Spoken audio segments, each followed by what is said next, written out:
బిడ్డలారా, ఇశ్రాయేలీయుల కన్నీటి వల్ల పుట్టినటువంటి వాడు, కన్నీటి ప్రార్థన వల్ల పుట్టినవాడు మోషే గారు.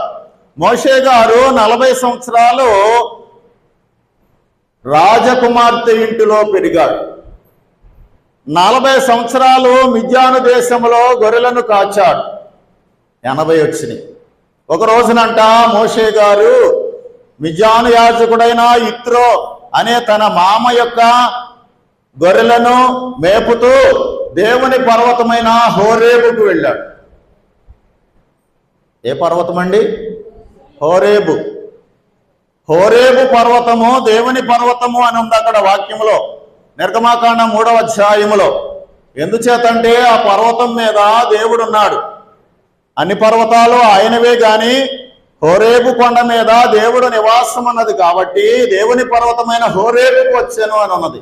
అలాగే బైబిల్ మిషన్ను దేవుడు బయలుపరిచారు కాబట్టి బైబిల్ మిషన్లో ఎవరున్నారు? దేవుడున్నాడు. కాబట్టి దేవుని బిడ్డలారా, బైబిల్ మిషన్ ఎవరు బయలుపరిచారండి? దేవుడే స్వయముగా బయలుపరిచారు.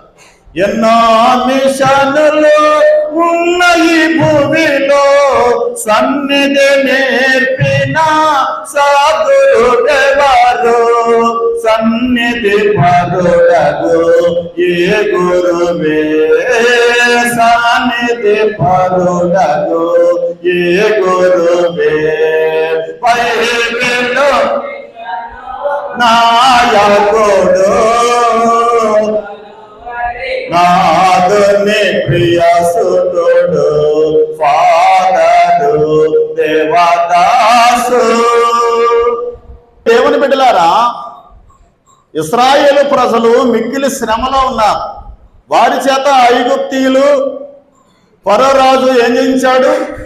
ఇటుకల పని, ఇటుకలను తయారు చేసే పని, వెట్టి పని, ఆహారము పెట్టకుండా, జీతం ఇవ్వకుండా వారి చేత పని చేయించా. అంతేకాకుండా ఇటుకలు చేయడం కొరకు మరి వారికి గడ్డి ఇవ్వకుండా కాల్చడానికి మీరే మరి తెచ్చుకొని మీరే సంపాదించుకొని ఏనాడు ఇటుకలు ఆనాడు మాకు ఇవ్వండి అన్న. కాబట్టి దేవుని బిడ్డలారా, దేవుడే వారి శ్రమను చూచాడంట. దేవుడు వారి మూలుగుని విన్నాడని ఉంది వాక్యంలో. కాబట్టి దేవుని బిడ్డలారా, దేవుడే హోరేబు పర్వతం దగ్గరికి వచ్చారు.